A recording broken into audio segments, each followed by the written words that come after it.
Bonjour, je m'appelle Lily Gauchard, je suis formatrice au premier secours en santé mentale. J'ai d'abord été formée en tant que secouriste, puis j'ai obtenu mes accréditations en avril 2021, via le seul organisme habilité à les délivrer, PSSM France. J'exerce cette activité principalement en région des Pays de la Loire.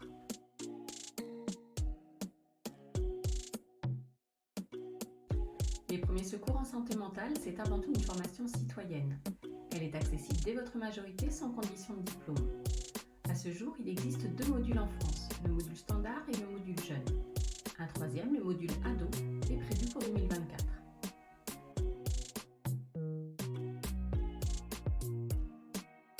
En 14 heures, mon objectif est d'apprendre aux participants une méthode pour aider une personne en souffrance psychique. Cela passe par une meilleure connaissance des troubles pour adopter un comportement adapté et une information sur les ressources disponibles et les professionnels adéquats.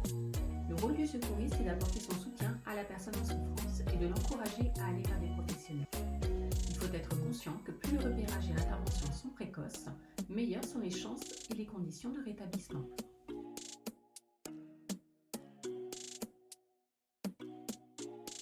Mon parcours est atypique. J'ai choisi ma voie bien des années après le bac et après une carrière professionnelle par défaut dans le commerce. J'ai repris mes études à plus de 30 ans pour obtenir un diplôme d'état d'assistant de service social. J'ai commencé par travailler en association pour femmes victimes de violences conjugales, puis j'ai intégré une équipe pluridisciplinaire en centre de santé des étudiants. C'est là que j'ai été formée au PSSM. Cette formation n'est arrivée en France qu'en 2019, elle est donc très récente. Cependant, elle connaît un essor remarquable. Aujourd'hui, pour aller plus loin dans mon engagement, je me forme en analyse et pratique professionnelle afin de pouvoir proposer par la suite un soutien utile et de qualité aux secouristes.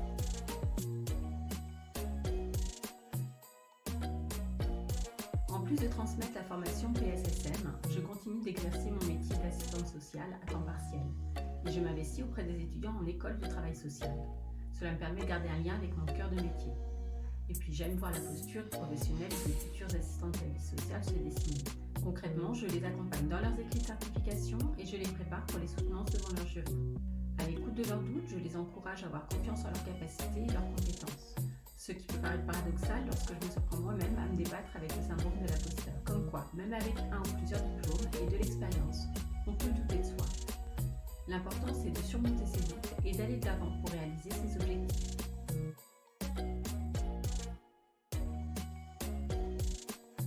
Sachant qu'une personne sur 5 sera concernée au cours de sa vie par un problème de santé mentale, c'est une question de santé publique. Du fait de mes expériences personnelles et professionnelles, je me suis immédiatement investie dans cette formation. Elle fait bouger les représentations et les mentalités. Aujourd'hui, on ose davantage parler de dépression et des numéros d'écoute sont largement diffusés auprès du public. Un citoyen secouriste PSSM ne se substituera jamais à un professionnel du soin et de l'accompagnement. Mais par sa présence rassurante, il permettra à la personne en souffrance de se sentir moins seule. L'objectif national est d'atteindre 750 000 secouristes pour 2030.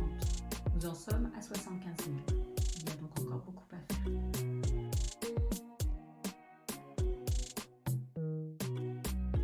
De mon point de vue, être une femme dans ce domaine n'est ni un obstacle ni une valeur ajoutée. Ce qui peut être le plus compliqué en tant que formatrice, ce sont les a priori, tels que seul un médecin, un psychologue ou un psychiatre serait légitime pour parler de santé mentale.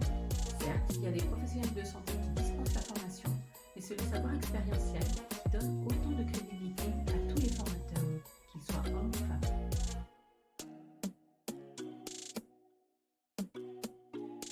Pendant longtemps, je n'avais pas le temps de faire des activités en dehors de mon travail et de la gestion de mon quotidien avec mon fils. Objectivement et avec du recul, c'était un prétexte pour m'oublier. Puis, j'ai décidé de changer les choses. J'ai créé mon entreprise. Je suis aujourd'hui très autonome dans la gestion de mon temps et j'ai complètement repensé mon organisation. Ainsi, je viens de réintégrer la troupe de théâtre amateur avec laquelle j'ai joué pendant 2 ans avant le Covid. J'aime également faire de longues balades, seule avec mon chien ou en groupe. Ces balades en pleine nature sont propices à me ressourcer. Et tout récemment, je me suis mise au badminton, un sport dynamique qui me permet de me défouler et l'ambiance est très conviviale, ce que j'apprécie beaucoup. Ce nouveau mode de vie, moins oppressant, me convient très bien.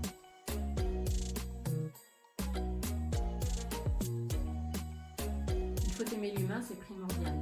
La santé mentale propose un large éventail de métiers, allant de la prévention à la réhabilitation psychosociale, en passant par le soin. Outre les professions habituelles, telles que psychologue ou psychiatre, il y a aussi des métiers émergents, tels que infirmière en pratique avancée, intervenant ou case manager. Bien sûr, il y a aussi conseiller formateur au premier secours en santé mentale. Il peut être utile de discuter avec des professionnels des métiers qui vous intéressent pour mesurer les enjeux. Aujourd'hui, par exemple, il y a peu de formateurs qui vivent uniquement de leur prestation de formation PSSM. Il faut donc envisager un cumul d'activités. Et quel que soit le métier choisi en santé mentale, il faut être au clair sur son parcours et savoir prendre soin de soi. Parce que pour prendre soin des autres, il faut être bien soi-même.